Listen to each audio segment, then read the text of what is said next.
Yeah. I want to introduce everybody to the We're Not Famous podcast. This is the best podcast in America. Call it the USA. It's the show with Sam J. Yeah. You got something to say? They can't break us. They can't take us. We're not famous. We're not famous. Sam and Jernavis.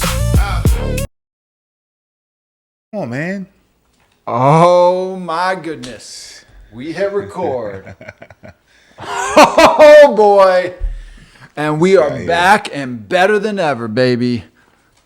We're in the thick of late summer, August. Pause.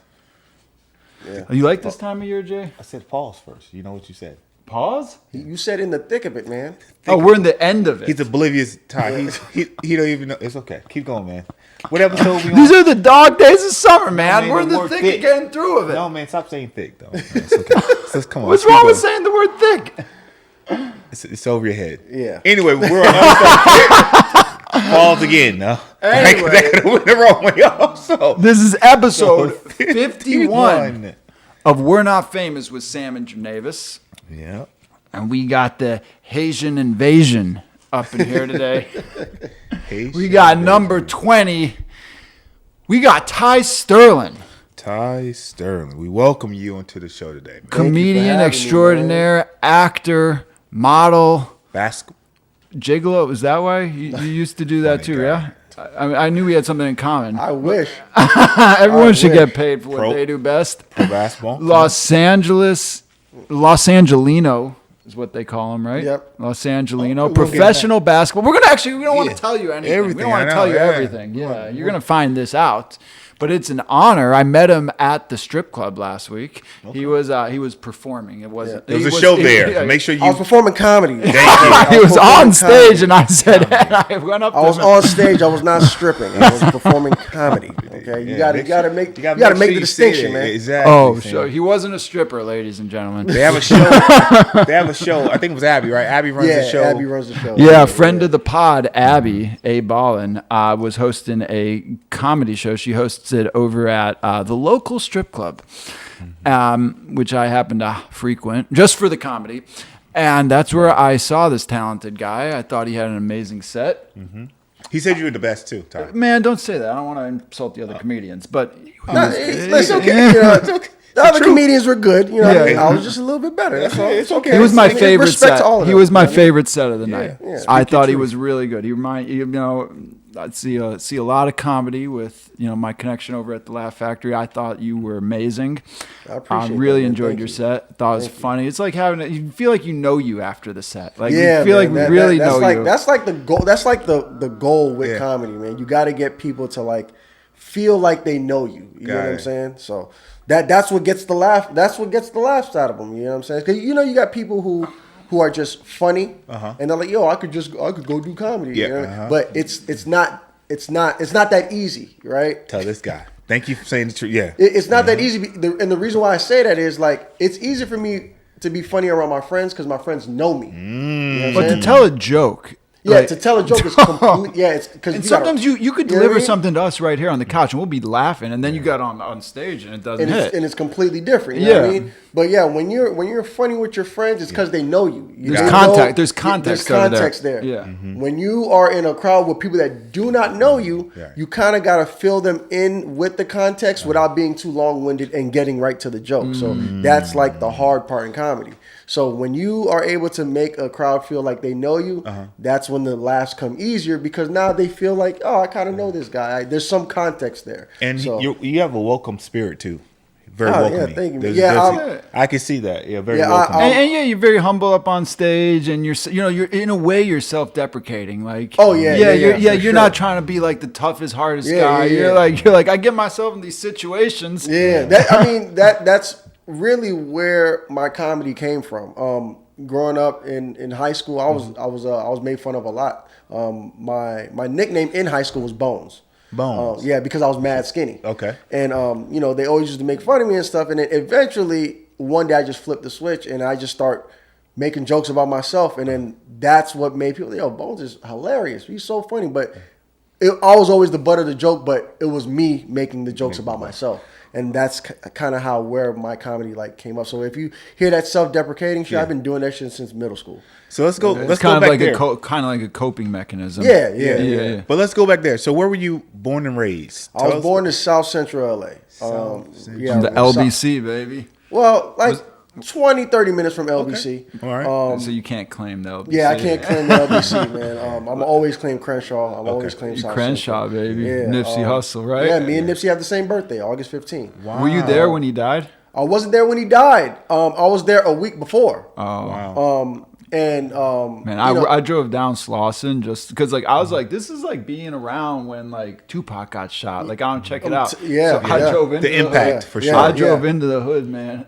I was there when Kobe died, though. I was there when Kobe died. Like in January, like right before COVID hit. Yeah, that like, was crazy. And I remember, like, it was a gloomy day. You know what I mean? Because you remember it was a lot of fog. That's why the helicopter crashed, because it was real foggy. Yeah. And I remember it was a lot of fog, and it was just a gloomy day. And then the news hit, and I remember, like, mom and pop stores are closing down. Wow. Like, people closed their businesses down because it was just. Down. Yeah. And then I remember, like, seeing people like write like R.I.P. Kobe like on the windows of their cars. What? People driving, beeping in the street. R.I.P. Kobe, Kobe. Like that, the whole city was just crazy that day, and I was just like the impact that this dude had, like, was incredible. And I remember. Did you go to the thing over at the Staples Center, like the memorial for him? No, I was here when that happened. Oh, I was here when you were that down happened. here, yeah. But I was there when he passed. I was in L.A.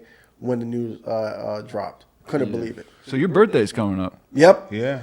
Yep. My birthday's coming up August 15. You're about I turned 37. 37. Years old. 37. Yeah, goddamn 37. Do you feel it? Can you still dunk?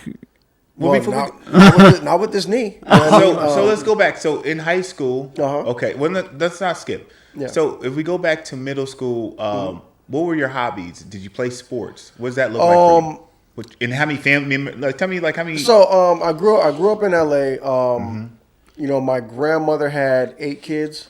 You know what I mean? 8 kids, okay. Yeah, so, you know, You're Haitian, right? Haitian? Yeah, Haitian. Okay. Including my mother. So, you know, I lived in this house with, you know, mom, my aunts, uncles, my grandma, grandpa, roaches, rats, everybody Right. is living in this house. You know what I mean? And yeah, so I grew up there, grew up next door to 2 Mexican families. So growing up, I was part Mexican. Got it. Those 2 families took care of me. I didn't have any siblings at the time. Okay. So I believe the family to the right, they had like 18 kids. Got it. Right. And so I remember, like, I walking to school with them and stuff like that. And I remember one day I had got robbed. Some kids that, like, stole my shoes. Okay. And ever since then, that's when, like, the older brother used to, like, yo, when we go to school, you come with us. Wow. And then I used to just walk to school with them. But yeah, that's how I grew up. And hobbies as a kid. Yeah. But that's interesting though, because sometimes, you know, the Latinos and the African Americans. Oh, of course, yeah. There's definitely they, turmoil for sure. amongst them. I've seen a lot of crazy shit living in LA, but from my experience personally, like, I've always fucked with Mexicans. Got it, And they always fuck with me. You know what I mean? Yeah, but I yeah. do understand there is some parts where, you know, they don't get along. Gang wars. And Yeah. Yeah, I know, exactly. I As know, for me- I know in West Coast prison they don't speak. They're not. Yeah. Yeah. You over there and you over there. But Yeah. as for me, I never had no problem with no Mexicans. Like, you know, a lot of like my really good friends are Mexican. Like, that doesn't really affect me. I'm not saying it don't exist. I'm just saying in my experience, like, it don't really bother me. But Hobbies? yeah, hobbies. Growing up, I was a soccer player. Actually, my dad. No. My dad. Haiti. I can see that. Yeah. My dad, he played. I'm not, well, you know, because my dad's history is a little shaky, but Okay. I believe he played professionally in Haiti. Okay. You know what I mean? And growing up, like, that's all we knew. So, you know, they had me playing soccer. I didn't start playing basketball until I moved to Florida. I was playing soccer one day, By and the way, that's crazy. yeah, and the kids on the side, I saw them playing basketball, and I was like, I've been playing soccer so long, I want to try something else. And how old were you? I was 14. You just like him, man. How the hell you both go pro and not play till you were 14? I started late too. Yeah. Yeah, I mean, I mean, but you had great footwork. Exactly. So like one day, but still, man, you gotta have ball handling skills. You gotta get the fundamentals. I mean, once you put your mind to something, like you develop it. You know what I mean? You spend because like with soccer, I spent all my time playing soccer. You know, and then I was really good at it. I was about to ask you, would you say you consider yourself? Yeah, I truly believe that if I would have stayed playing soccer, I would have been way better at soccer than at basketball. That's huge. Yeah, because you got to remember, I started at a young age as a kid, and I had so much experience. You know, I still played in high school, but I just fell in love with basketball. Okay. But yeah, like I would go to soccer practice, I'll see these kids playing basketball, and one day like I just didn't go to practice. And I took my cleats off. Okay. And I played barefoot on the basketball court over there. And then, of course I was. Well, what inspired you to fall in love with basketball? I just seen it and I was just like, that looks fun. I want to try that. Got it. And you didn't watch the NBA? No, of course I watched NBA. You know what I mean? Kobe was my favorite player growing up. But I always wanted to play, but I never got that opportunity because I was always playing soccer. And that was like the main focus. Okay. And I was just like, you know what? I'm gonna just try it out one day, and then I did, and then I just fell in love with the sport, and then like that became like my main sport. You know, main sport. Yeah, everything else took it back. I played football in high school. Oh, you did? Yeah. What position? I played cornerback and free safety. They would switch me. So you're a on defensive player. Yeah, defensive player. I tried receiver. Okay. First couple practices, and I got laid out. Got and it. I'm like, I don't like being hit. Right. You know what I mean? I was like, let me go play defense. So. And what high school did you go to? Shaman Madonna. Okay. In Hollywood. Okay. Yeah. Who went to Shaman? There's there's somebody that that's why I was asking. Yeah. His name Tumani something. I think he plays for Toronto. He's young guy. He's a young kid. Yeah. He just got drafted. Plays for Toronto. He got drafted. My boy Kamar Aiken, he played for the Baltimore Ravens. Yeah. Hollywood Brown, who played for the Baltimore Ravens, he went to Chaminade. So they were like real athletes at this school. Philip Dorsett, who played at UM and then played for the Colts. Okay. He went to Chaminade, but then he transferred and went to St. Thomas. He went to St. Thomas, but I still claim him Chaminade Madonna. Whatever. That's where he started. He started at Chaminade. Got it. Yeah, we got it. We also have I believe. We have a professional wrestler that went to Chaminade too. I don't know him, but there's a professional wrestler that graduated from there that is in the WWE. So we have. What position did you play? In football? No, basketball. Oh, yeah. Basketball. I play point. You know what I mean? Okay.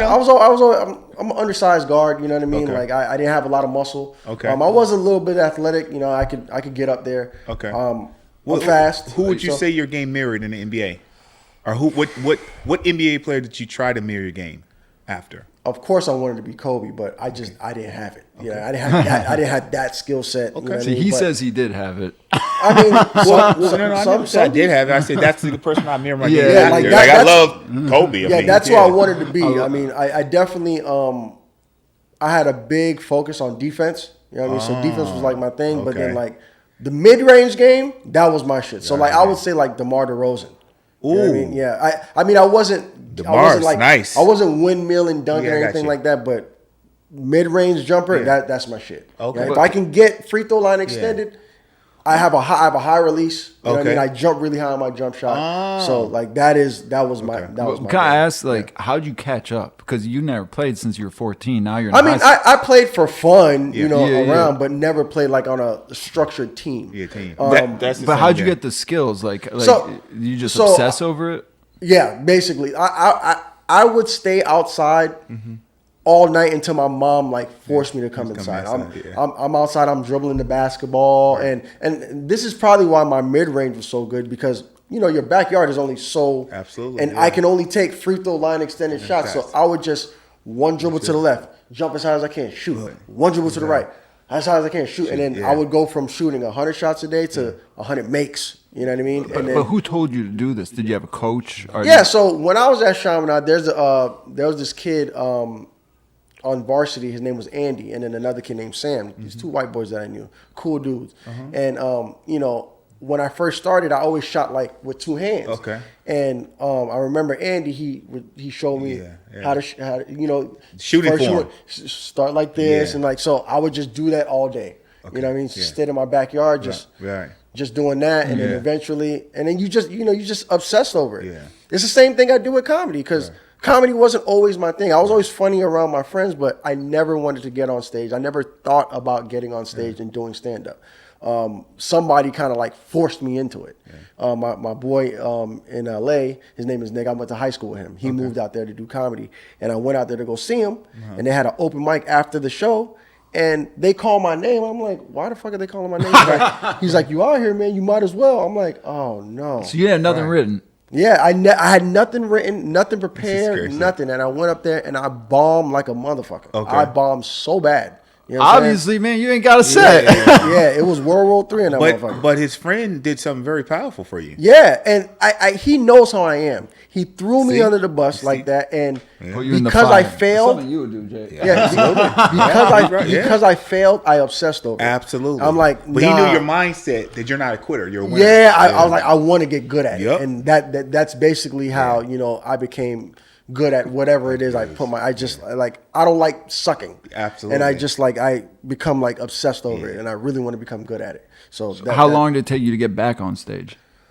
Well, before we even get to that, I gotta go back to hold on. So you started point guard in high school? I didn't start in high school until my junior year. You see, this is You interesting. still started junior year. Yeah, my junior year. That's still But a big deal. Like how many but sophomores? not- Michael Jordan didn't even make the team. No. his He didn't sophomore start year. he didn't start until his junior year. But you played JV. Yeah, I played JV. you did. Yeah, But yeah. started- I started JV. Yeah, for sure. We're talking varsity. We're talking about varsity right now. JV don't matter. Exactly. You know what I'm saying? You still played JV sophomore year, or were you on varsity? Yeah, but sophomore most year? high level players are kind of already. What we're saying is, And once you hit junior, Come on. you don't want to go JV because they're like, "What your old ass doing?" Of course, yeah. You know what I mean? Like, I mean, a lot of NBA players start in 8th grade. Yeah, they're like, yeah, of course. So you a lot of them start younger than that. Yeah. You know, so so you started as a junior. yeah. Okay. And then surprisingly, my senior year, Yep. we got a new coach, right? We got a new coach. I'm not gonna say his name because if I say his name, it's gonna make him look bad. Okay. But he cut me from the team. I got cut. Yeah, we had because you gotta understand, at Chaminade, we had like world-class football players. Okay. And these guys got everything. Anything they wanted, they got. And if they wanted to come out and play basketball, yeah. if you didn't match their athleticism, Got you it. might. But this is what happened. They cut me, but they kept me practice squad. So I traveled with the team. That's crazy. Yeah, This is crazy. I traveled with the team. Yeah. I practiced with the team. team. You know what I mean? And a lot of times in practice, I'd be busting ass. Right. And I remember the assistant coach, man, he would look at me like, I don't understand. I don't know why he don't want to put you on Right. or whatever. I mean, I get it. His explanation was, I'm a new coach. I want to get my young guys developed, Right. so I can have some type of rapport with them as I come up with them. You know what I mean? But you had a future in this sport. Yeah, but he don't care doesn't about it. matter. He's looking He at think about his his future. He needs his future. So how does this make you feel? I mean, I fucking cried. You know what I mean? I felt bad, but at the time I couldn't understand it, and I wanted to tell him, "Yo, fuck off." You know what I mean? But as I got older, I was like, "All right, man, he's trying to secure his job. Got it. All right, business is business." Yeah. I kind of just like charge it to the game. But how do you get like on a college team if you don't even have? That's what we're getting at. Come on. Okay, so they have these things called exposure camps, right? So you had Hoop Mountain, and then you had ABC. the ABCD, but ABCD those are invites. Yeah, those That's are invites. Like invitations. you got to be, you know what I'm saying, for the ABCD They got camps. 5-star. Yeah, 5-star. 5-star, you can go to 5-star. But there's levels. There's Yeah, different types. yeah, There's two types. yeah, exactly. You went to 5-star. I was there, Lance Stevenson. And he wasn't there. Yeah. Not the same one you went to. No, I promise you. Keep going. I was the worst person in the camp. I was the worst person in the camp. Okay, let's keep going. Lance Stevenson in the same camp with you. I wish if he watched, make sure you keep going, please. I'm going to holler at Lance. But in Pennsylvania, out in the Poconos in 2003 or something. you talking about 5-star? Yeah. Yeah. I went there to 5-star. So there's keep going. Yeah. I mean, I can't remember if it was Hoop Mountain or another camp. I can't remember the name. Pitney Hoop Mountain, man. This is crazy to me. It might be Hoop Mountain. It's over Hoop Mountain, though, in Orlando, right? Yes, Yeah, and I it's think Hoop Mountain. they only allow like 200 or something like you that. You got to pay to go. You have to pay to get in man. and stuff like that. And my boy was already going to Indian River, right? And Is that he was JUCO? already Is that JUCO in Fort Pierce. Yeah, And JUCO.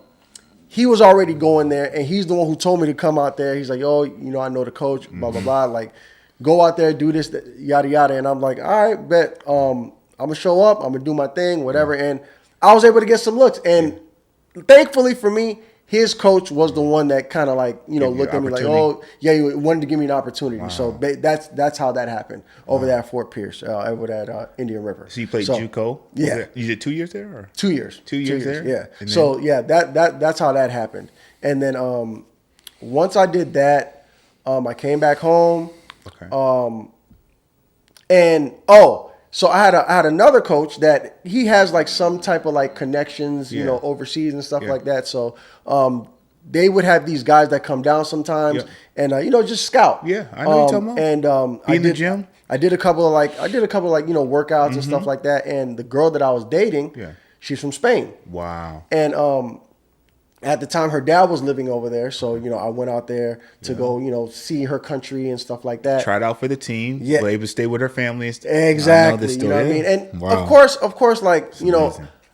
When I talk about this, I don't talk about it too much because it's not like a grand thing. Because I wasn't getting paid. I know. You know what I mean? Because those lower level teams, you're getting paid like $500, $1,200 a month. That's right. You know what I'm saying? Right. So you got working on the But you got somewhere to stay. That's, you know what I'm saying? You got room and board taken care of. Room and board and all of that shit. So that basically was my situation. Okay. And I had a guy in Australia that I was playing. I got to go out there. Wow. I never got to play, but I did get to practice with the team and stay with them for some weeks and shit like that. So I've been great everywhere. Experience. You know what I'm saying? So that was a cool experience for me.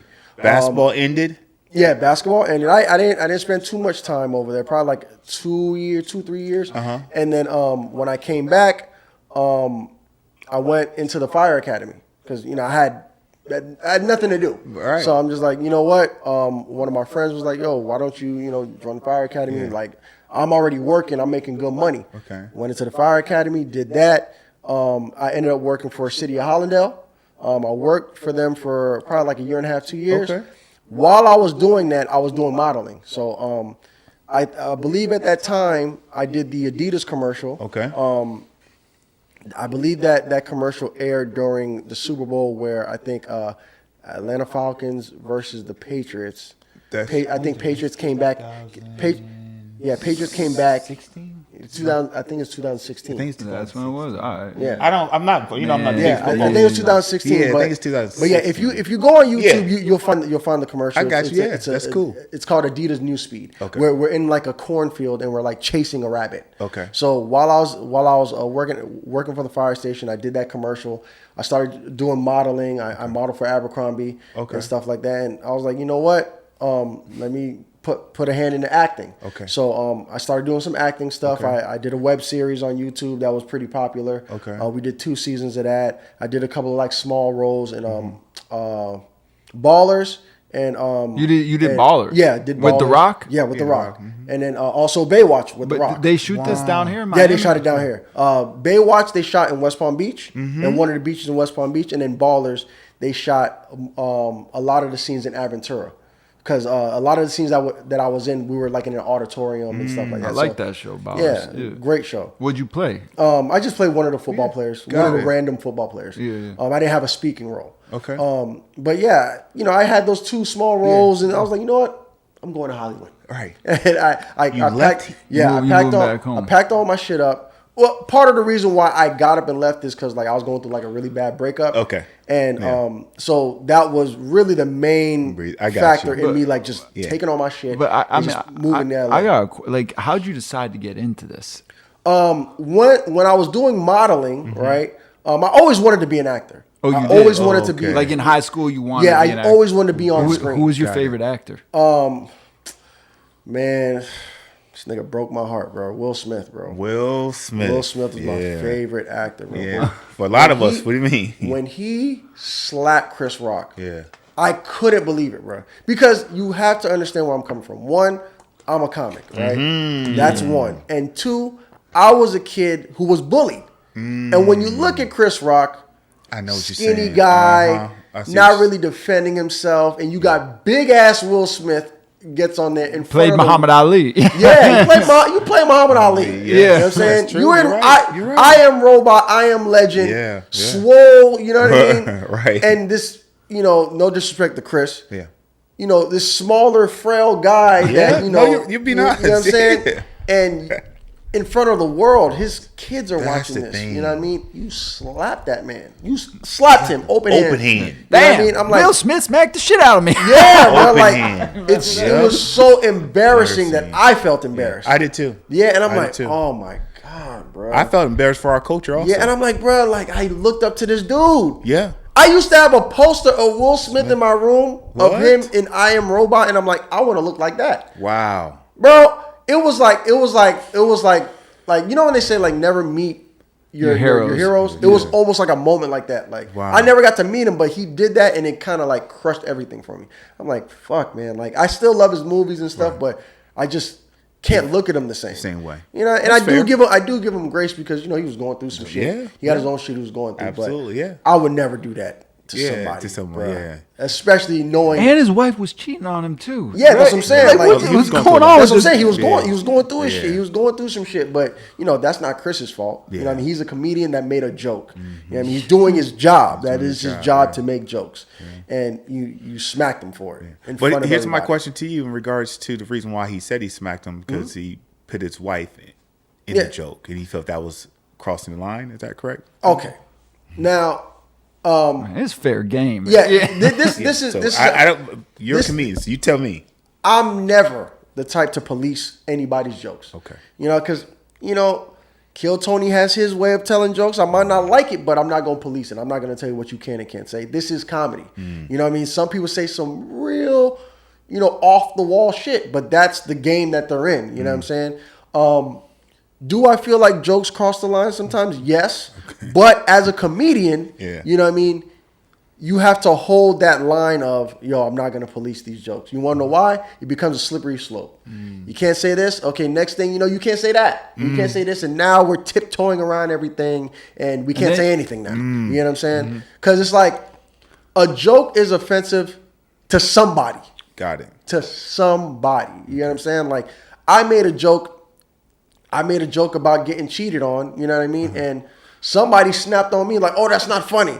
I'm like, bitch, I'm the one that got cheated on. Right. Why are you offended? Right. You know what I'm saying? Right. So, some people, jokes resonate with them a certain way. And that's why I say comedy is subjective. You know what I mean? Yeah. He might be funny to you, but not funny to me. You know what I mean? So, I don't ever, when somebody asks me about comedians or whatever, I'm never like, yo, that nigga not funny. Got it. I'm just like, it's not my type of comedy. It's just like music. You know what I mean? Yeah. It might not be my genre. You know what I mean? That might not be my vibe, and that's just how I see comedy. But back to what you're saying, like, do I feel like he crossed the line? I mean, one, you knew he was hosting.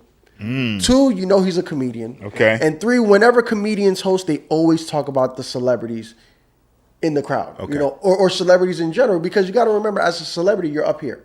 So as a comedian, it's like a rule. Like you always want to punch down. Okay. You know what I mean? You don't want to make fun of like poor people. You want to make fun of people that already got it. So it doesn't feel like malicious. It's like you rich. So if I make a joke to you, it shouldn't hurt you like got that. it. You know what I'm saying?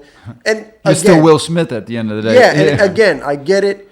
He made fun of your wife. He made a joke about your wife, but the joke that you are slapping him over is really a very mild joke. He could have called her a bald bitch. You know what I'm saying? Right. You know what I'm saying? Yeah. A scallywag or some crazy shit. You know what I mean? All he did was call her G.I. Jane, which G.I. Jane is a strong figure. You know what I mean? Yeah. Whatever. You say it like that. Yeah, you know what you look like when you shaved your head. Yeah, absolutely. You know what you look like. Right. So, you know what I mean? Whatever, true, bro. Like, I just feel like even if he would have went up there and kind of like just, hey, man, what you doing? Yeah. You know what I mean? I would have been okay just with that. whispering in there like, hey, come here real quick. Or if you just from the seat, just, yo, shut the fuck up. Don't say nothing about my wife. That's it. Okay. Chris would have been like, oh, shit, all right, my bad. Yeah. And he probably would have stopped. Yeah. But you went up there and you smacked him, bro. Yeah. You put your hands on him, bro. Yeah. That is crazy. That is really crazy. That's crazy. Will be remembered forever. It sets a precedent for other comedians. Yes, man. Because I'm like, man, I honestly, I don't know what I would do if somebody came up there and just smacked me. Think about it. It's like a lot of people are like, yo, I wish somebody would. But with somebody, like, One, it's not that like you're a bitch or something. It's like you're in shock. Like, did this really just happen to me? And Right. you ain't ready for that, right? You're focusing on making the crowd laugh. I'm telling you, man. Like in my younger days, I've been in a lot of conflict. Got it. I mean, that's how I lost my teeth. You know what I'm saying? Yeah. Like, I've been in a lot of conflict. You know what I mean? I've been stabbed. I've been all types of shit. You know what I'm saying? But as I got older, you know, like I'm mellow now. Yeah. You're a peacemaker. Yeah. I remember I got into it with my high school coach, my freshman high school coach. We were playing at the YMCA, right? I think I had just turned senior that year. And he was my coach when I was a freshman. I played on a freshman team. And we're playing like a little half-court game. And he's getting kind of physical with me. So I'm like, oh, so that's how we playing? All right, bet. So now I hit game winner. I was like, yeah, get the fuck off the court. You know what I mean? Because, you know, you hype. For sure. And, you know, I'm hype. My back is turned. And I feel like somebody like threw like a baseball at my head. Yeah. And I turn. It's this nigga, my coach. And he has his hands up. He's like, yeah, you 18 now, right? I'm like, well, first of all, I'm 17. Right. And second of all, and I'm like, did you hit me? Because he has his setup and he's bouncing around. And I'm like, I thought he threw the ball? no, he hit me hit with his him, hand. man. He punched me. Yeah. Like I said, I thought somebody threw like a baseball at my head. Okay. So I turn, I'm like, what the fuck? Yeah. And I turn and I see him bouncing around. And I was such in shock that I'm looking at my coach. Yeah. It's a father figure, yeah. You know what I mean? Yeah. That is trying to fight me. Yeah. And I'm like, do I fight this guy? Like, what is going on?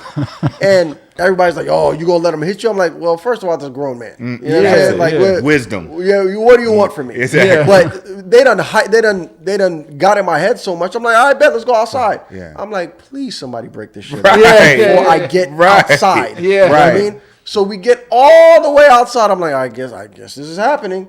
And he swung a couple times and he missed. And I guess my boy Eli, he came and he grabbed him. I said, oh, thank God. Right. Oh, my God. Right, 'Cause I'm right. like, I don't know how long this was going to last. Right. You know what I mean? And like I said, it's a grown man. And you got to remember, I'm a skinny dude in high school. Got it. Like, yes, I did wrestle. Yeah. But I'm like 115, 120. Wow. You know what I mean? That's and he was crazy. one of those. And this dude, he was one of those white boys, but he was jacked. Okay. You know what I'm saying? And he looked, I'm not going to lie, he looked menacing. Right. You know what I'm saying? Right. So, you know, I really didn't want to fight. You know what I mean? But, sure. you know, yeah, thank God somebody broke it up. Thank God. Yeah. So back to first time being thrown out really into the fire for comedy. Yeah. How did that affect you mentally, emotionally after, I guess you said it didn't go well? Oh, man. You know what makes me even more mad, man? What? I had a chick there with me, rest in peace, my homie lady. Okay. She died? Yeah, she passed away. okay. Yeah, but she pulled up with me or whatever. And, you know, like me and her, like, you know, we liked each other and shit. Okay. So, you know, I'm trying to be all cool and Yeah. shit. And then you throw me on stage and I bomb in front of all these people. Now I gotta go back to the booth I was sitting in. Like, I ain't really And she won't even look at you. I had no shit ready. You know what I mean? Right, She's right. rubbing my back. Oh, it's okay. It's Right, okay. right. You'll get them next time. I'm like, damn.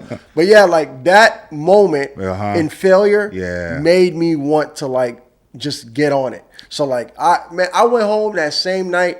I'm on YouTube, how to write a joke. Wow. How to construct a joke. I'm looking up different types of jokes, like you got observational comedy, you got self-deprecating comedy, you got political comedy. Wow. You know what I mean? And I looked up every type of joke. I looked up one-liners. I looked up misdirection. Wow. I looked up all these types of different like jokes and how to write them and stuff. Because I became obsessed with it. I'm like, fuck that. Yeah. I can't bomb like that again. Got And of course, you know, as it happens, you bomb again. But you know, but I feel like every once in a while you should bomb because it'll humble you and it'll make you, you know, it'll make you tighten up. You know, it's just like when you have a bad game and you go to the gym and you want to get 1,000 shots up. It's one of those things. You know what I mean? So Ty, this is interesting. This is a learned behavior. Comedy. Your obsessive attention to detail, but your obsessive approach to getting better. Yeah. Like you have a growth mind. Like it's past growth mindset because after when you're in the pain, you made a decision. I have to find a way to get better. Yeah. You went home and started studying. Yeah. Yep. So who did you learn this from? Like that obsessive behavior. Yeah, like who you see work hard, or who did you see someone, the resilience, the grit, like this is learned. It's my mom. Wow. My mom, bro. My mom, man, like I said, she raised the three of us mostly by herself. We all have the same dad, and my dad was basically like, in and out. You know what I'm saying? I'm not going to say my dad was absent, but he was definitely not there all the time. But yeah, my mom, she was definitely one of those people. I watched my mom go from, working at the bank and then becoming a manager there and then saying, you know what? I want to do this. And then while raising 3 kids, went to school and then became a pharmacist. You know what I'm saying? So it's like, she, and I remember coming home from school and watching my mom like sit at the table in front of that book, reading it, you know what I mean? And she became like obsessive over stuff like that. And I'm not gonna lie, her sisters, my aunts, they're the same way. So like that is where I got that from. And then also, I grew up watching Kobe. Kobe was my favorite player, bro. For sure. And and it's so crazy because now I will look at his interviews and things like that, and everything that he says, I literally apply it to comedy. Wow. And like, how he says like, if I see like you don't work hard, I don't even want to be around you. That's exactly how I am in comedy. When I meet people in comedy where like, we might be cool, but when I see like you really don't care about it, I kind of keep my distance because I don't need that shit rubbing off on me. You know what I mean? Wow. And that's deep. Yeah, I don't need it rubbing off on me, and I don't need to pick up your bad habits. I want to be around people that are better than me in comedy or just as good. You know what I mean? Wow. And that way we can make each other better. And I'm always trying to get to that next level. In high school, one of my best friends, my boy Rashad, I named my son after him, like his middle name is Rashad. Okay. People always look at him and be like, there's no way you're friends with this guy because we're so different. Polar opposites. Yeah, like me, I'm from LA, I'm from, the streets and I'm very like hip hop and very outspoken and this. And then Rashad, who's like a very like quiet kid, you know what I mean? Doesn't really talk too much. Genius, by the way, you know what I mean? I remember him calling me. He said like he joined Mensa, which is like a group the intelligence. The intelligence, some crazy shit. You know what I mean? But me and him are so opposite, but we just meshed perfectly, and like that was my best friend. But I thank God for having him as a friend because when I was failing in grades and I would get to his house and see his grades, I'm like, oh shit. Like, this nigga is extremely smart and I'm dumb. Like, I need to at least be on his level. So, he pushed me to be a better student without even knowing. You know what I mean? Because I saw how good he was doing. And, like, I don't want to be the shitty person in the group. You know what I mean? Right. Let me tighten up and be better. So, like, because of him, I became a better student. So, and that's why I say you got to surround yourself with people who are better or on the same level as you. So you wanted to become an actor. So you're doing the modeling, the acting, then you did the stand up. Were you still doing both at the same time? Or So when I was in LA, the modeling slowed down because, like I said, I lost my teeth. Okay. So the modeling. I gotta hear this story. How'd you lose your teeth? Okay, so man, it's interesting. So it stemmed from something that happened years before. Okay. One of my friends was we went to a party and I guess my boy got into something with somebody, right?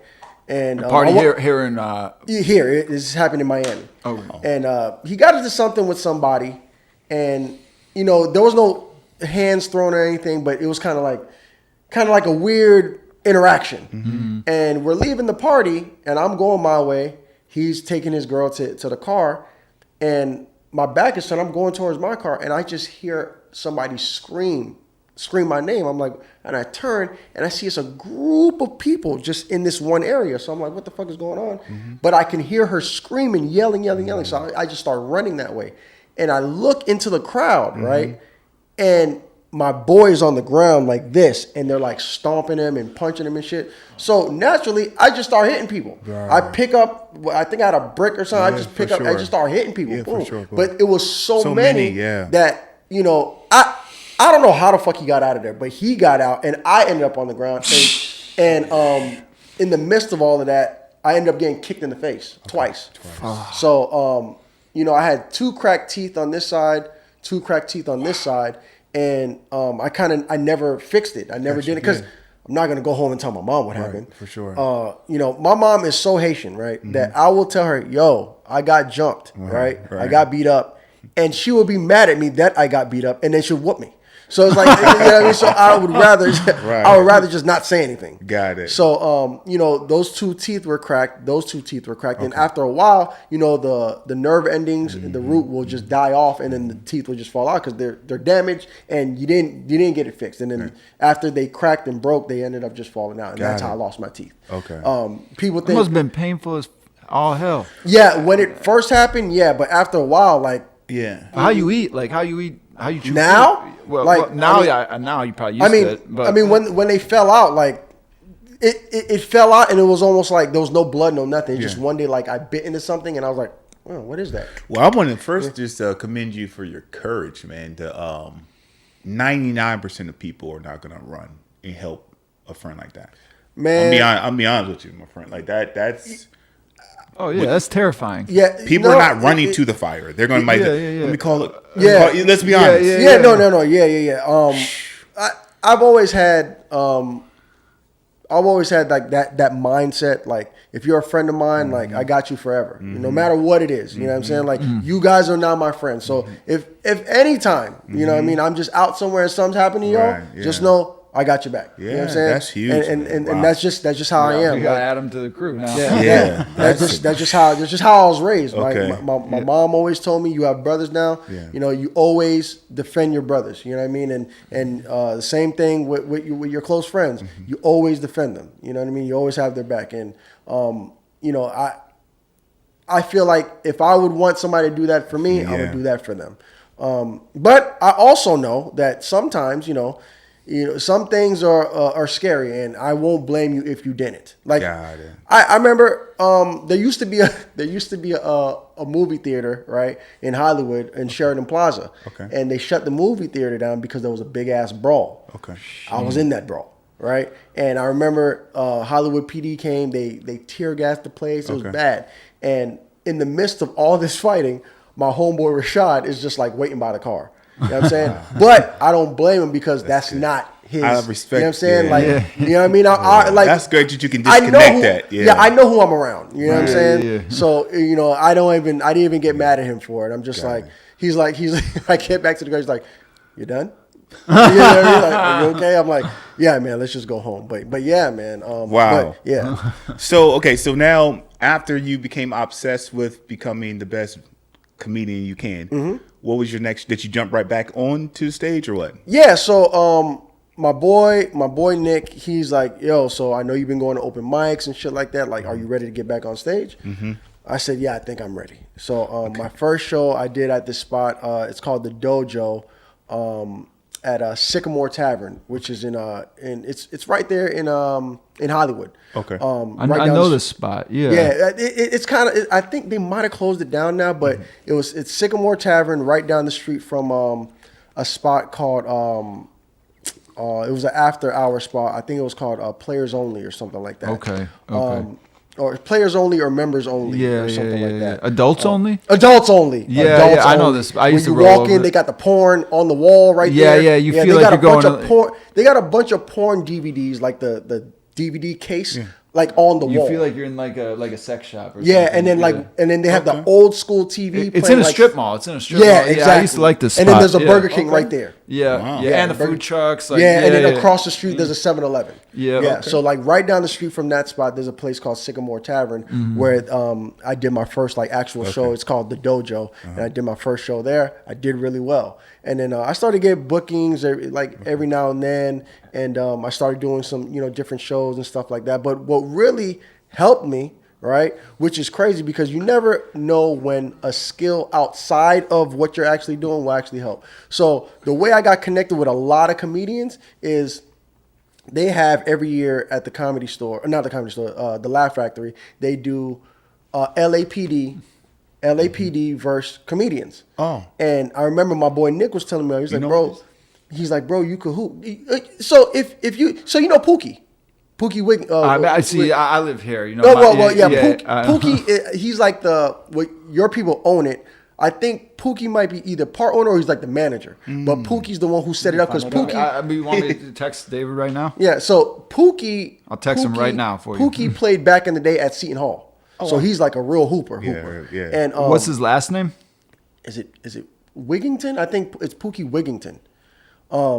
Yeah, but he's the one who sets that up. He gets the comedians versus the LAPD for basketball. For basketball. Okay. And that's hilarious. LAPD got some hoopers, right? Okay. They had one dude that played like real Euro basket, like there's different divisions. You better, absolutely. He played Division 1. Got it. You know what I mean? Yeah, for so sure. like he was nice. But yeah, my homeboy's like, yo, you should try out for the team because they have a tryout. Everything. This is crazy. Yeah, so I went out, I tried out, I made the team. And, what other comedians play on that team? Kevin Tate plays. My boy Keon Pohl plays. No, like big time comedians. But and what year was this? Adam This Sandler. I know Adam Sandler likes. He hoops, but he wasn't part of the team. Got it. You know what I mean? But this was like right before COVID because once COVID happened, all that. This had to be 2017, 18, around that time. Okay. But yeah, Kevin Tate, Keon Pohl, Barry Brewer. Chinadu, my boy Chinadu, he played on the team, and a couple of other guys. But yeah, I went out there, tried out for the team, made it, and we ended up winning. We beat them by like 7 points or something like that. Yeah. But me and Kevin Tate won MVP and co-MVP. Yeah, so Kevin would always call me all twos.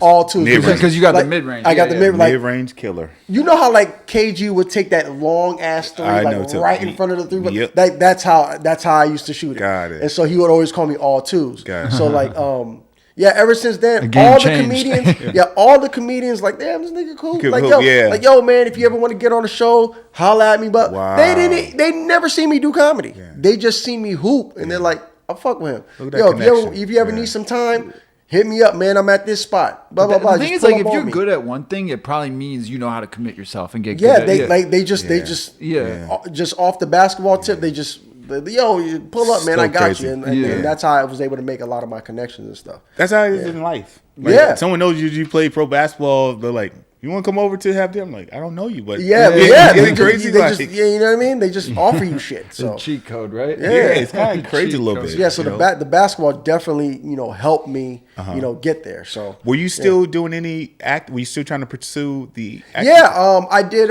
a short film while I was out there called Nina's Love. I played like a pimp or something like that. Okay. I actually got my IMDb credit because of that film. Wow. I did that. I did. I played on an episode of Buried Alive. I was an FBI agent in that. And I did a bunch of other like small things. And then when you're out there in LA, you take any type of acting gig you can because you're just trying to build a portfolio. So I did a lot of like non-speaking roles. I did some speaking roles, but I was all over the place. But I never got my big break because at some point I just focused on comedy. And I just stuck to that. I read something about you, and sometimes you read things on the internet, it's not true. Yeah. So I could be wrong about this, but I read that when you went out there, you were living in your car. Oh yeah.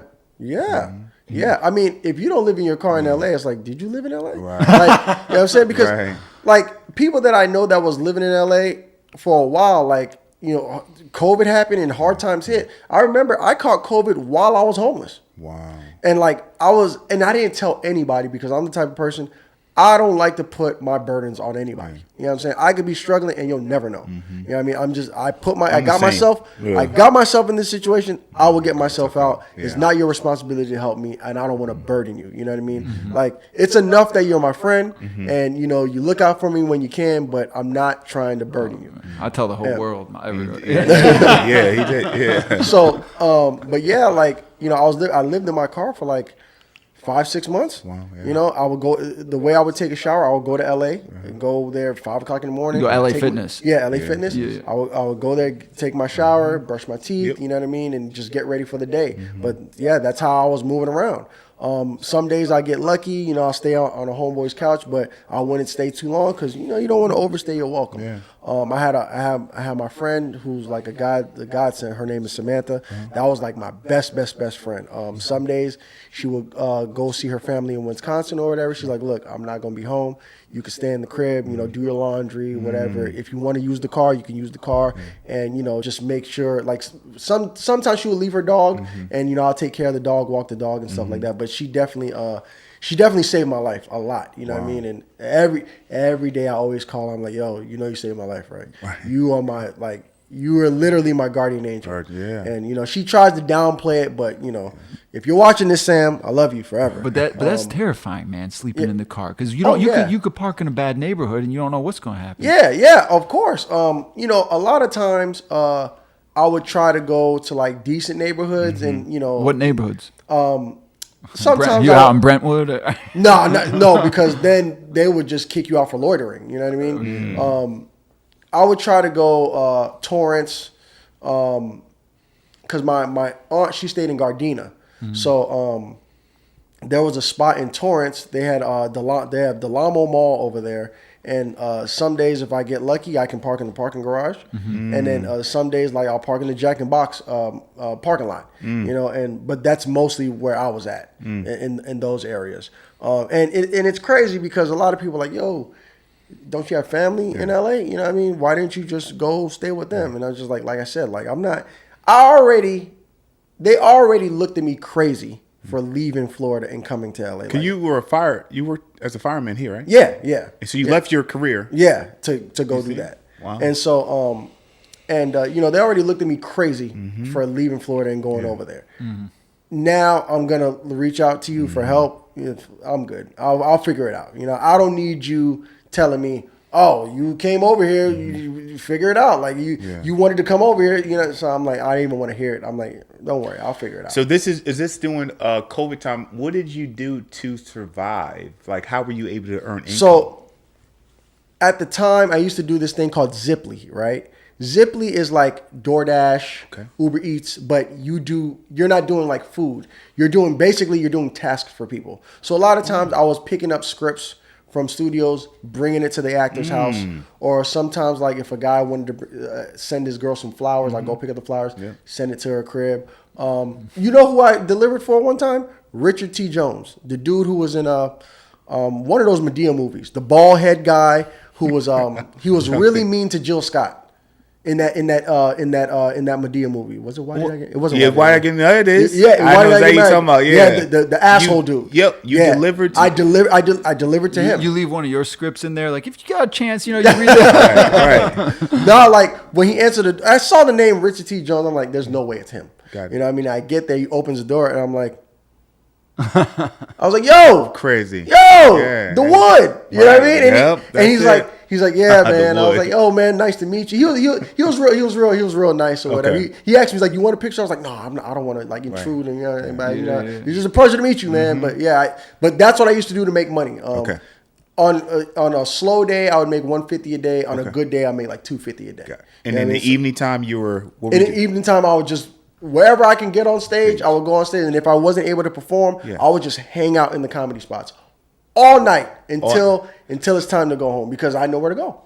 So I would just be I would be in the Comedy Store just hanging out. Sometimes I'll go to the Laugh Factory, just hang out. You know what I mean? I would just be around just comedy all the time. Wow. And you know, when it was time to go home, I just take my car, drive to a parking lot, and you know, and then start up the next day. And then that's how my days went. But yeah, man. Then did you? So this lasts for how long?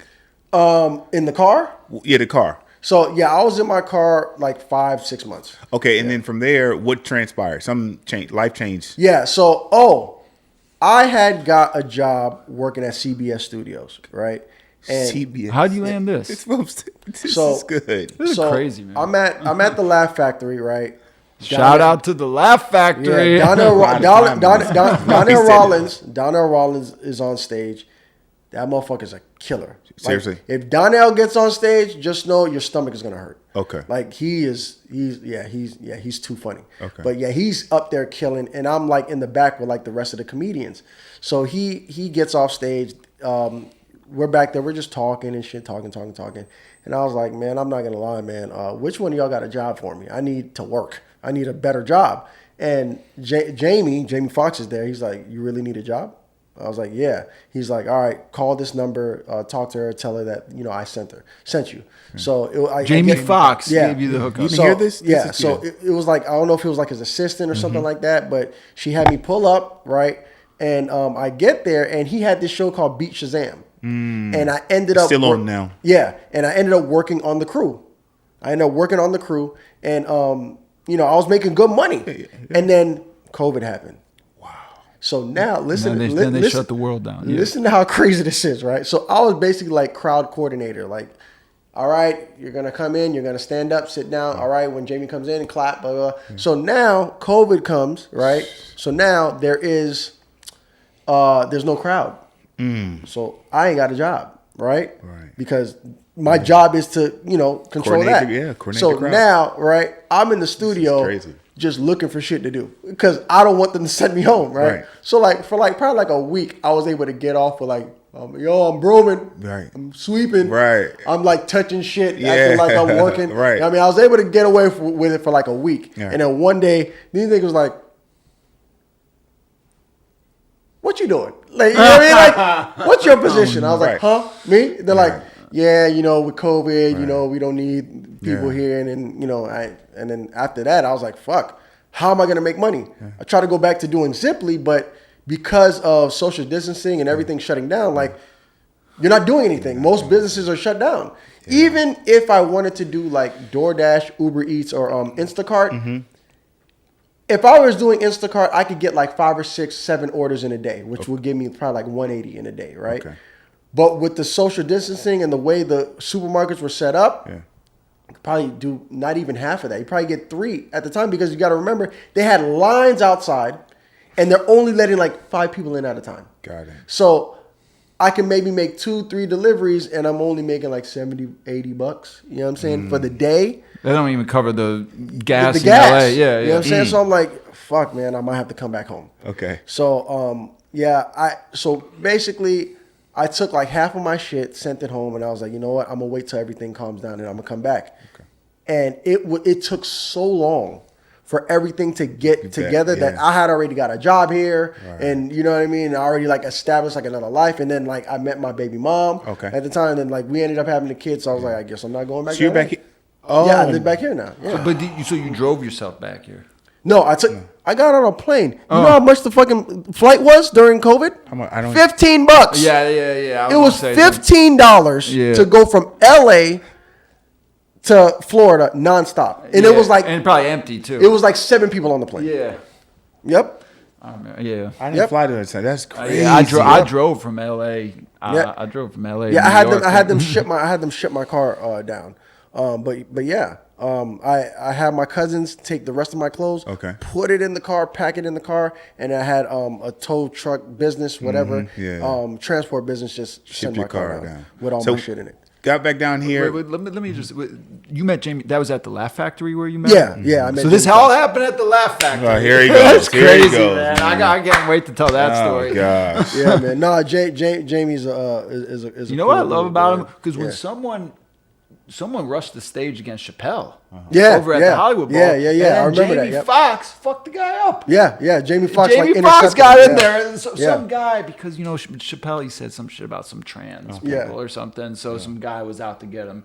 And in the middle of his set, some guy rushes the stage. Yeah. And then like a Chris Rock type of thing. But I mean, this guy could have killed him. Like it wasn't Will Smith. They said he had a small knife on him. Yeah. And then Jamie Foxx got in there.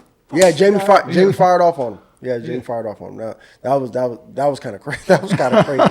But yeah, Jamie fired off on him. So let me ask you this: how do you know when a bit is fully locked in, versus still a work in progress? My comfortability with it, and even when I am comfortable with a bit, you perform it so much, and you hear it back, you're like, oh, I could add this, and like a bit is never really done. You know what I mean? I think the only time a bit is done for real is like when you put it on your special. Like when you have a special, that's deep. you put it on your special. It's Yeah. like, all right, it's burnt out now. Like I'm not gonna use that same joke in another special, so I might as well just start some new material. But yeah, a bit is never really done. You know what I mean? Because I've had bits that like started one way and it turned into like a whole thing. You know what I'm saying? Yeah. So. I heard Bill Burr. I think that's why I got the question from because someone asked him that question and he said identical to what you said. Yeah. A bit is never really building. done. Like you can always. It's like a painting. It's like a painting. Like you can always add to it. You can always add to it. Yeah. You know Well, what I mean? how do you handle? Because you have a very calm spirit, but I know you're also cuckoo for Cocoa Pops. You're crazy also. Yeah. Because you wouldn't your mindset how you think. I know you're a killer. How do you handle a heckler? Man, I only dealt with maybe one or two hecklers, like ever. Wow. One heckler, she actually rushed the stage. She got on the stage because I had a joke about cheating, and basically I was saying, the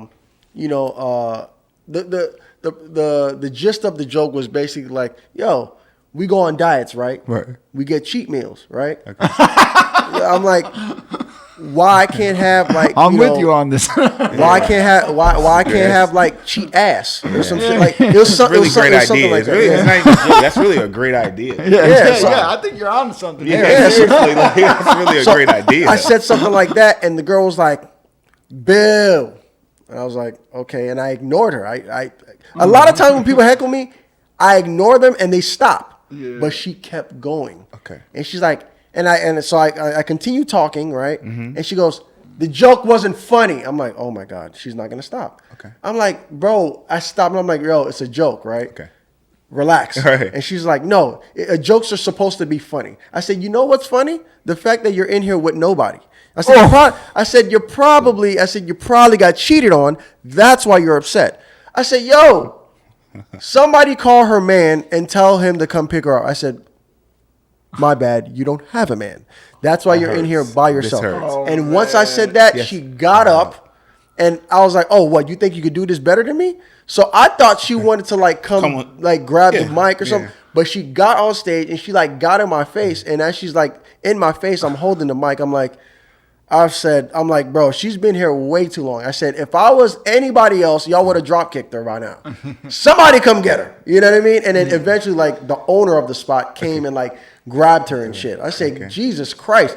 I said, who's the security in here? I said, fire that nigga, please. You know what I'm saying? Because anything could have happened to me. Right. You know what I'm saying? Oh man, that's funny. But yeah, bro. That's interesting. By the way, David says, yes, I know him. He's the promoter who does our chocolate sundaes. Yeah, see, Pookie. Yeah, Yep. yeah. Okay, so tell me, because your mind is different. So tell me, how do you like come up with your like the thoughts, and then form them to like these bits or these 5 minute? Like, what's your process look like? So a lot of times, man, I just look at shit that happened in my, because a lot of my jokes are about my life. Stuff that literally happened. I mean, he tell a story about he's in a parking lot of his church. He got robbed, and he realized it was the pastor. Yeah, is that real? No, I did. That's a great idea. Great idea. So all right. So what happened was I didn't get robbed. Somebody that I know got robbed. I just put myself in that situation, and to get the funny. Instead of it just being a robber, I'm like, it was the pastor. And it's funny because a lot of times we feel like we get robbed by the pastor anyway. In African American culture, for sure. Yeah, we giving all this money. I'm driving a beat up Honda, and the pastor got a Bentley. How? You know what I'm saying? Yeah, that's true. That's a good one. So so like these ideas, like how do you are you write? I write, and a lot of times like it'll happen randomly. Like something will happen. And in my head, I'm like, that was kind of funny. And I'll just take like a little note. I'll write it down. And so for example, when I tell the joke about the COVID and the sage joke or whatever, that really happened. I caught COVID, right? The person come in here and put sage. Yeah, and I asked my buddy who's like a holistic doctor. Yeah. He was like, yo, I got some shit that'll help clear up the COVID. And I was like, okay, what is it? Motherfucker gave me sage. I'm like, at the time, I didn't know what sage is. I don't know. I just see it's this thing. He's like, yo, you just burn it, you put it in your house, and okay. I'm like, all right, whatever. You don't want to take the vaccine, right? Yeah, I did. I didn't. I was scared of needles and all that shit. All three of us didn't. Yeah. But turn out we were right about that one. Yes. So two things, right? Like I'm very, very, very science based, right? I'm very science, but there's some things that like I'm just like, I don't know. You know what I'm saying? So I don't like being coerced into things. I get that too. You know what I mean? Like, listen, you take the vaccine, I don't care. You don't take the vaccine, I don't care. Okay. Your body, your choice, right? Yeah, so that's what I thought it was. So I'm not gonna look at you any type of way. Yeah. But I have like my best friends were very anti-vax, right? My uncle's very anti-vax, and then my baby mom, she's a chiropractor, so she's very like natural medicine. You know what I mean? I don't want to do too much. No pills, stuff like that. You know what I mean? Like my kid is very taken care of and it's very like natural stuff. You know what I mean? Unless like, we have to, you know what I mean? But yeah, I remember she was so adamant about this vaccine. Yeah. She was so adamant about the vaccine. Like we were Your baby mama was. Yeah. And she wanted you to take it. No, she didn't want me to take it. She didn't want you. But remember, I'm very science based. So I'm very like, yo, trust the science. You know what I mean? So me and her are arguing and we get into a heated argument. I'm like, fuck it. I'm going to get the vaccine tomorrow. Because just out of spite, you're not going to tell me what to do. Sure.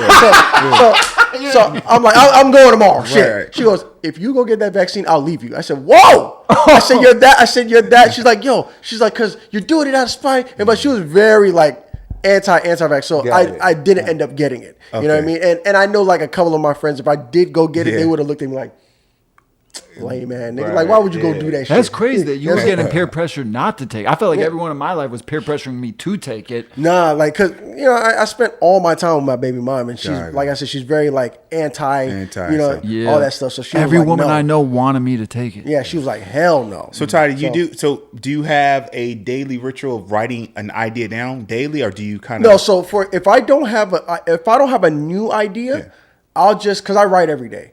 And writing doesn't necessarily mean like I write a new joke. You know what I mean? I might just be punching up an old joke or taking a joke that I didn't perform yet and I'm trying to like find what the punchline could be. But every day I'm getting in my notepad and I'm like trying to find something to fix. Because it's like a muscle, man. Like every day you got to get your shots up. You know what I'm saying? So it's the same thing. Every day you got to do your ball handling drills. It's the same thing. Like you 100%. You just stay with it because it becomes like muscle memory. Got it. So like every day I'm in my pad writing something. And you can so this is kind of amazing how artists like rappers, singers remember their lines. Yeah. And like so you pretty much when you write it you just automatically so that whole memory process. Yeah, so I use open mics right as like my practice. So open mic is like open gym. Like that's why I practice. That's why I'm trying to get my timing down. Got it. You know what I mean? Maybe if I perform the joke one way, let me try this other word. Maybe that word will be funny. Or if I put this part in the beginning and then put this part at the end, maybe it'll hit harder if I do it that way. Okay. So open mic is for that. Okay. And then once I get like the gist of it, then before I go do a show, I have like my set list, what jokes I'm going to do. And because I've written these jokes and I already know, so like, I'll be like, okay, we have the Waymo joke that I want to do. Okay, I have that. Then we have I don't go anywhere in bad neighborhoods. I have that joke. And then okay, we're gonna talk about Atlanta. All right, in Atlanta, it's boom, boom, boom. It's the gay people. It's the racism. It's this. And then okay, we're gonna go into speaking of gay people, my best friend's gay. All right, I have that joke. It's already here. Yeah, it's just a list, and I just have it one through whatever, and in my you've mind, done each one of these jokes hundreds of times. Yes, thousands of times, maybe. Yeah. And I just have that list in my head, and it's just like remembering a track list. And once I could just remember like the main topic of it, I can remember the joke. Got it. Which is one of your favorite jokes that you tell? My favorite joke is definitely. It's a mix. It's because the COVID and the sage goes together. Because like I definitely have a joke. I have a joke about how my uncle was telling me not to get the vaccine because he said that it turned you gay. Okay. Right? And I can tell this joke. Don't tell it. No, I don't want so basically he was saying like it's an honor. It's an honor if someone else tells you. Yeah. So, it's crazy. Basically. I made you like it. No, man. Can you just allow him to say his joke? He wants to tell the joke. He's that guy. He wants to tell your joke so bad. Now, I'm scared that he's going to tell the joke the wrong way. He won't get the order right. All right, let's see. All right, I'll give him. This is what he does, man. Come on. I man. want to hear. Me to do it? Well, Do can I it. wanna laugh? No. He tells a joke that is, he tells his uncle he's going to go get the vaccine, and his uncle says, "Nah, man, that vaccine will turn you gay." Mm-hmm. Literally. And he goes, "Well, how do you know that?" He's like, "Well, I know someone who took the vaccine, and then next thing you know, they start sucking dick." He goes, "Well, how you know this vaccine don't make you suck dick?" Yeah, I was like, I said, well, does it make you suck dick or does it make you gay? Yeah. And he was like, oh shit. Yeah, I'm gonna make my girl get the. I said, he's like, damn, I don't know. That's like, you know what? I'm gonna do my own research.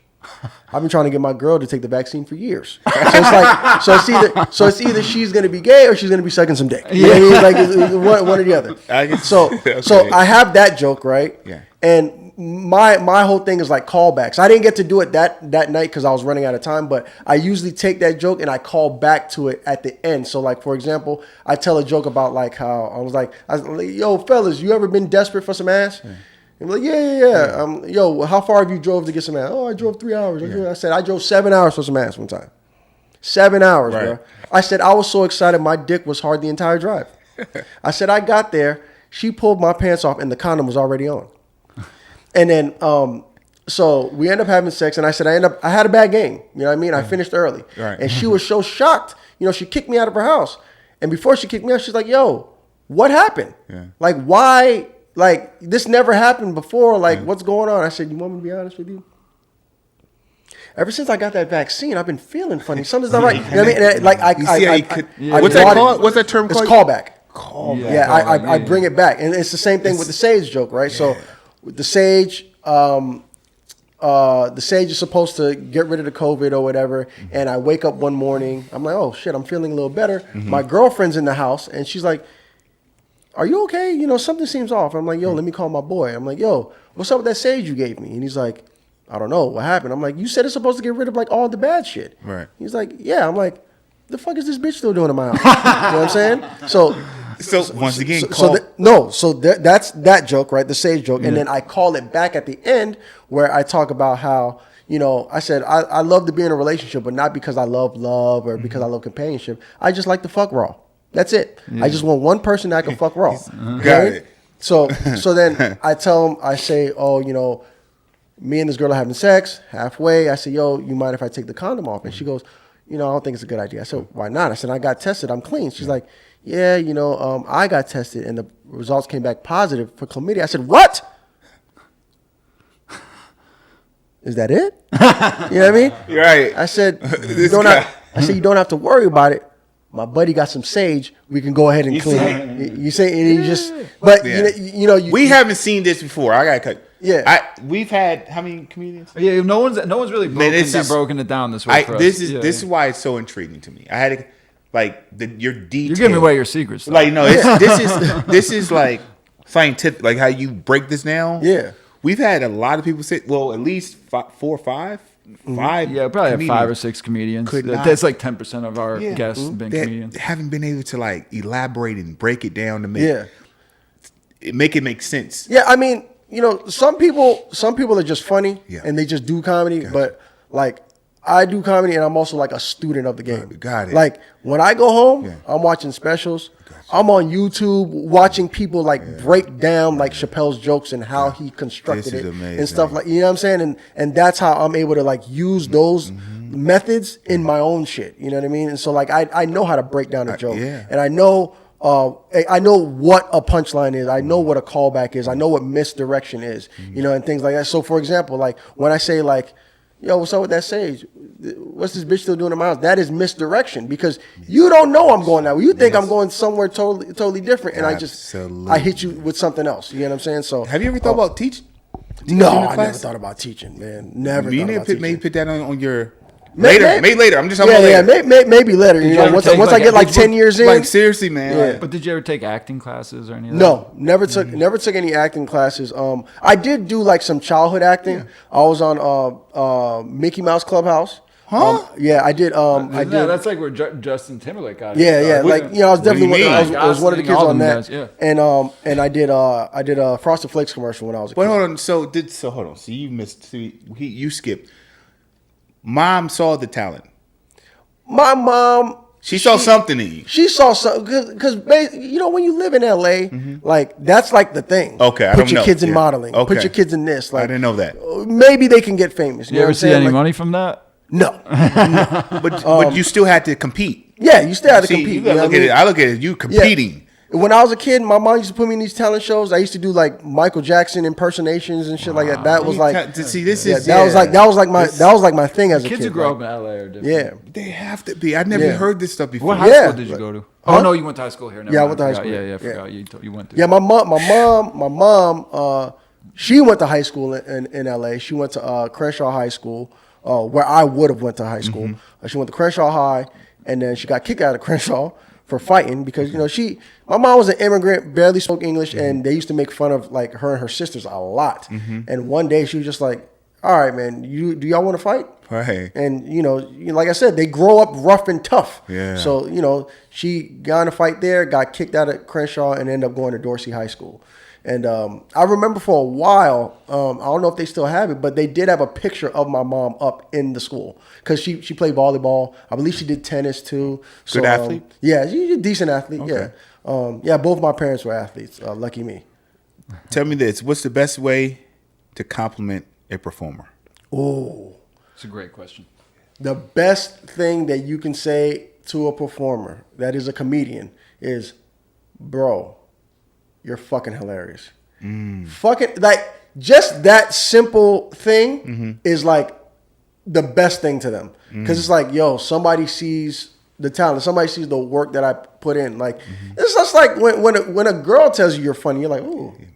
She he like loves me. it. You know what I mean? I'll tell you what. That's his thing. I'd say from because I'm a songwriter. And I played over 100 shows in New York, all over.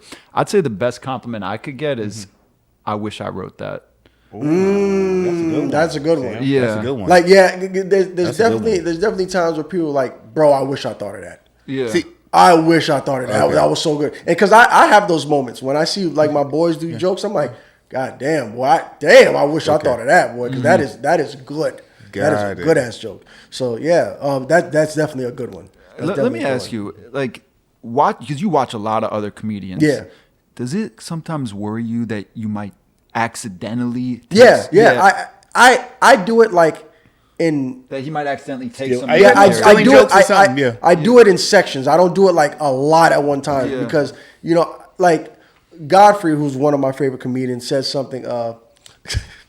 Because he said that like I don't need because he doesn't like when people that he doesn't know open for him because like Godfrey does like a lot of like Nigerian jokes and stuff like that, and sometimes people will like start doing the Nigerian accent all of a sudden, and he's like, no man, that's my shit. Like like you weren't doing it before, don't do it now. And his whole thing was like, he's like, if you get inspired, you're getting fired. Like, don't let me inspire you. Because they're like, because like he would have guys go with him, open up for him, and like, so if they're opening up for him, they're probably opening up all 3 days. Okay. First day they do their set, they watch Godfrey. Next thing you know, the next day they're doing Nigerian accent shit that they weren't doing the day before, and he's like, see, that motherfucker's stealing my shit. You know what I mean? So like whenever I watch comedians, and I don't watch stand-up the same way everybody else watches stand-up.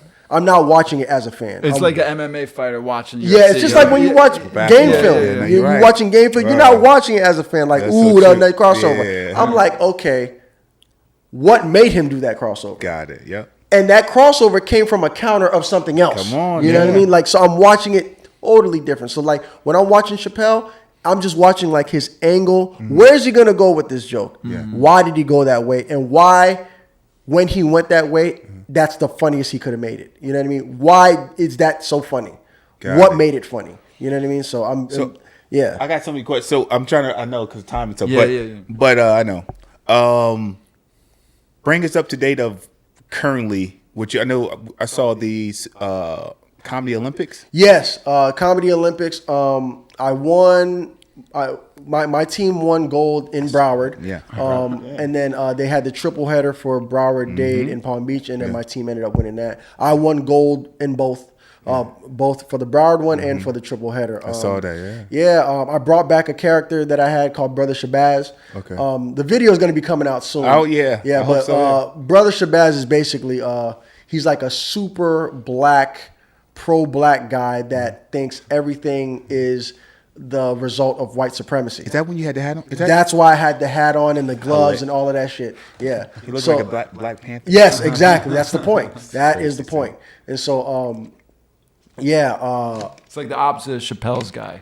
yes, exactly. So like, the point is to be like super pro-black, and everything is white supremacy fault. You know what I mean? And then I have like my little acronyms that I have. So like, I think for comedy, it was like Caucasians oppressing melanated something. Like it was like some outlandish shit. I can't wait till the video would come out. Yeah, I can't wait till yeah, the video. yeah. I just saw a little snippet of it on your page and stuff like that. Yeah.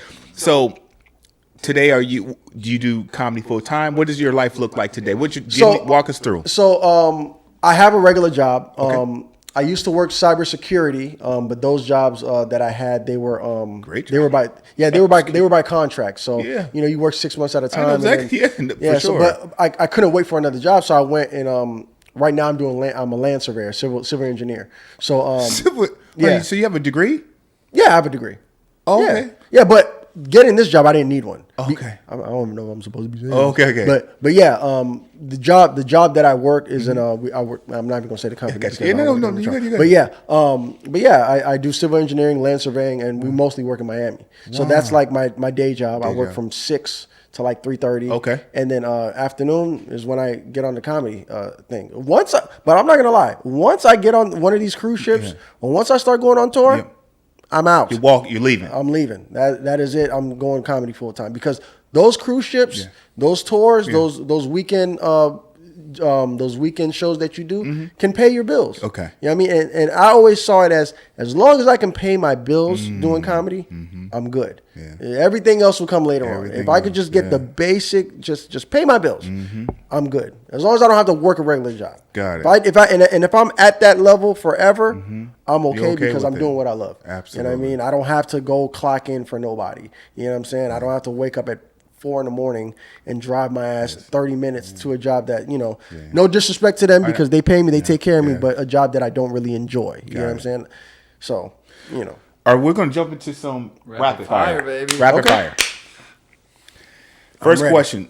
One word answer. One word. Well, there's somebody. Or you can, Well, for him, there's something. I went down the rabbit hole a little bit different for him, but the first one's simple. Professional comedy tour or working with who's a great Chappelle or something? No, acting. Like, major acting role. Regular on a series. Yeah. Our movie. Ooh. That's acting tour or a major acting role or comedy. Yeah. What pays more? Well, I don't know if he's driven. That's why I thought about it. the money don't drive me. I could tell that already. Yeah, I could tell. If money drove me, I would have been quit comedy. Got it. You know what I mean? I would have been quit. Got it. You know what I'm saying? Money does not drive me. It would be comedy. It would be comedy because I love to see people smile. I love to see people laugh. You know what I mean? And that's always been my thing. So to avoid getting picked on, I would just make people laugh. And that was always like my offense before defense. Like if I can make you laugh, like you won't fuck with me. Got it. You know what I mean? Like, and that's how I always get my respect. Like people see me, they're like, "Oh man, Bones is cool, man. Don't fuck with him." You know what I mean? Like, because I'm always making people laugh. So like that's always like my thing. Mount Rushmore of comedians. Ooh. All right, so it's 4 of them, right? Yeah, it's 4 on the Mount Rushmore. So of course I got to go Richard Pryor. Okay. You know what I mean? Got to go Richard Pryor. Chappelle for sure. Yeah. These next 2 is critical, man. Because you got Eddie, you got Bernie. You know what I mean? He knows. Okay. I mean, you got your boy, boy Rock. Jesus Christ.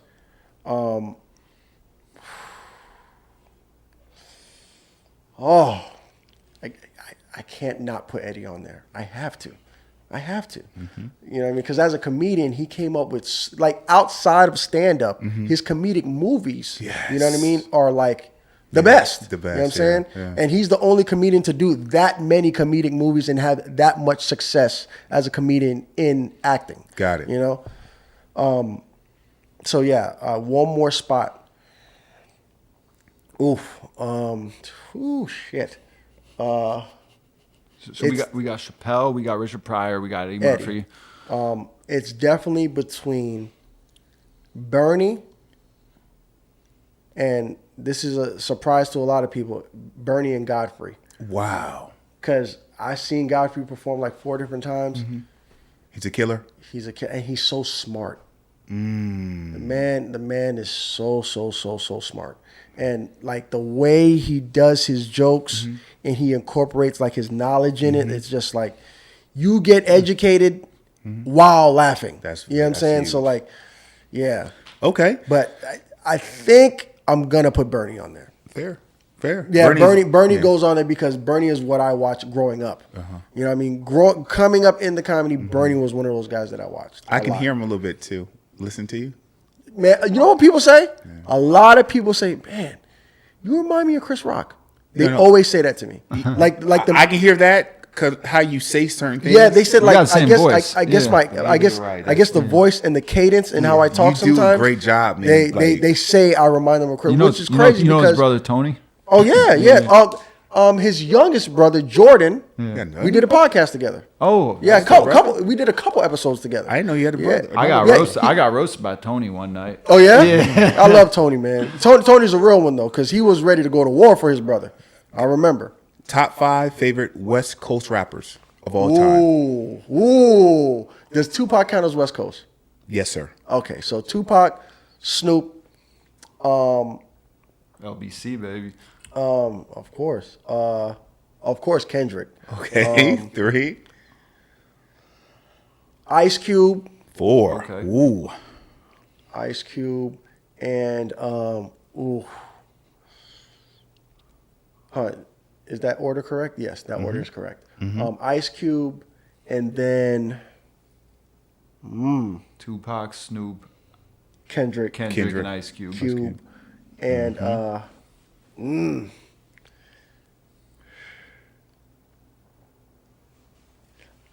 I might have to go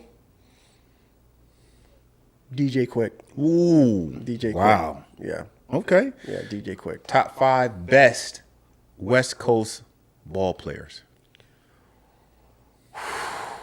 Sheesh. Does that mean they lived? They're from Grew up. Cali? Or West- Lakers? Or Lakers? Yeah, from the West Coast. For the West Coast. Yeah, so So like with Magic Johnson? I don't. no, he's from Michigan. He from Michigan. Yeah, Yeah. that's what I'm saying. Like, yeah. like guys who played on the well, Lakers or guys. No, like just West Coast. Oh. Like just from the West Coast. Like I can Yeah. name one. I mean, I'm Yeah, see so I got GP.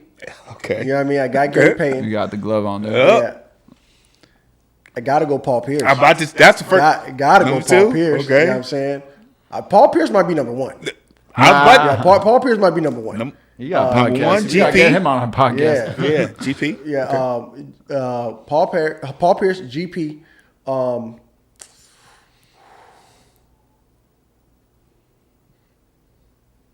J Kidd. I knew he's gonna go with Jay. Dog J went to Kidd. Cal. Yeah. He gonna disrespect a lot. There's some guy. Look, there's a lot of good players. This is tough. Yeah, these 'cause last two, there's some killers from Cali. Because Kawhi, Come Kawhi on, just, listen. you know what I mean? I just want to see which route. There's no road way. Just give me 2 more. Yeah, Kawhi. Yep. Kawhi. Throw out a sleeper. That maybe they didn't have the Man. most. You know what I'm saying? You know who I would have threw in there, man. But he just. Oh, come on, Nigga, Westbrook. Come on, I'm about to say, Oh man, I'm waiting. God damn, man, I almost forgot. I was about to say, you don't pick my man. Westbrook is one of my favorite players, literally. That's one of my favorite players. Love Literally, this guy. man. Because Okay. he just plays with so much intensity, man. Yeah. God, yeah, he's one of my favorite. Yeah, Westbrook. 3 favorite movies of all time. Ooh.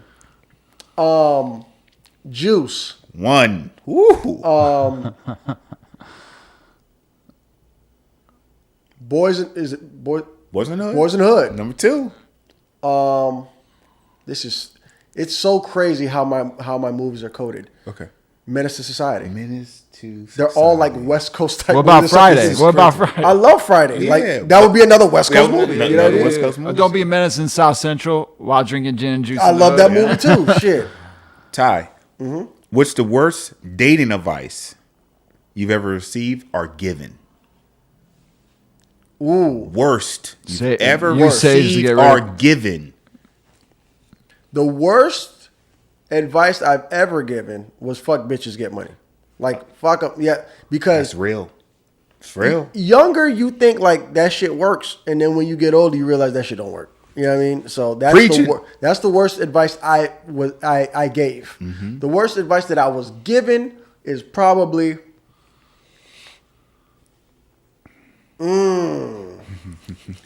Man, the worst advice that I was given is, you gotta act like you don't care. Act like you don't care. It'll make her like you more. And when you finally become like locked in with somebody, that shit don't work. It does not work like that. That's a real statement, yeah. Because now that you're locked in, they know that they got you. So now you have to show that you care. You know what I'm saying? Good game right here. Because to be honest, that's how I lost my baby mom. It's not that I didn't care. It's just, I had other shit going on. Yeah. And, and when it looks like you don't care, they're just like, well, I guess you don't care. Peace.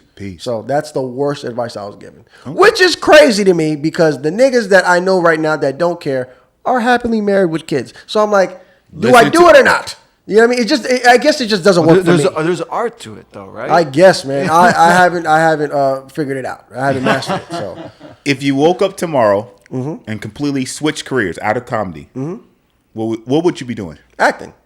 Hands down. Yeah. Well, I mean, let's say like Out of entertainment? Yeah, out of entertainment, yeah. Oh, Right, I'd go into I'd go just back into the IT field. I'd either be cybersecurity engineer, network engineer, or cloud engineer, something in IT. Okay. So yeah. smarter than me. What's the best piece of advice that you received that you now follow? There's a difference that you live by it or follow. Best piece of advice Just in general. in life. Best piece of advice. That you received and maybe you didn't live it before, but now today you live it. I think it would be aim big, miss big. So it's like you reach for the moon. If you miss, you still land on a star. Absolutely, yeah. You know what I mean? Yeah. So you always try to go above and beyond. You know what I mean? And if you miss, at least you land somewhere in here. You're going to be better off than you were before. Absolutely. You know what I'm Just as saying? hard to do a big deal as it is to do a small Yeah. deal. Yeah. I live by Yeah. that's huge. Great. I hope that's great. Like advice. I used to apply that, in games sometimes. I'm going for 50. Yep, I used You know to do what I the same thing. I might not get 50, but I got 30. Yeah. You know what I mean? And 30 is still a good game. Yeah. You know what I'm saying? So, yeah, for sure. When's your next planned public performance? I'm going to be on the 26th. I'm going to be with comedian Gil. He's he's doing a show. I don't know if it's at the Dania Improv or Miami Improv. I don't know yet. And then I have another show on the 29th. At I believe it's at Kelly Brothers. Oh, and then next week at the Bend in Miami, I'm doing a show on the 12th. They got a Ben Hotel over there? I didn't know that. No, it's not a Ben Hotel. Oh, It's, okay. it's a Ben, it's a small bar. Oh, okay. okay. All right. And that's when? When's that again? The 12th, The 12th. 3 days before my birthday. Todd, do you think you're famous? No, I know what famous is because That's my next question. What's your definition of it then? when people start to recognize you out in public. So I get that a lot because my brother, if you don't know, he's like Instagram famous. My brother has 1 million followers on Instagram. Me and him look exactly alike. From what? He's just an Instagram guy. He started with his first viral video. He was talking about, where's the old white people sayings, man? Where's why I oughta? Where's I don't give a rat's I've seen ass. this video. Yeah, that's my brother.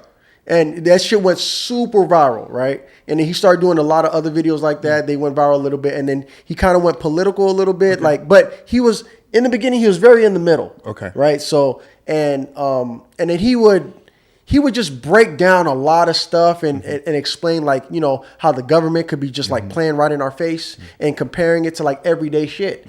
And, you know, that he went viral off of that. Wow. And he has 1 million followers now. So now whenever we go out, right? For example, I took my kid to Chuck E. Cheese, right, on his birthday.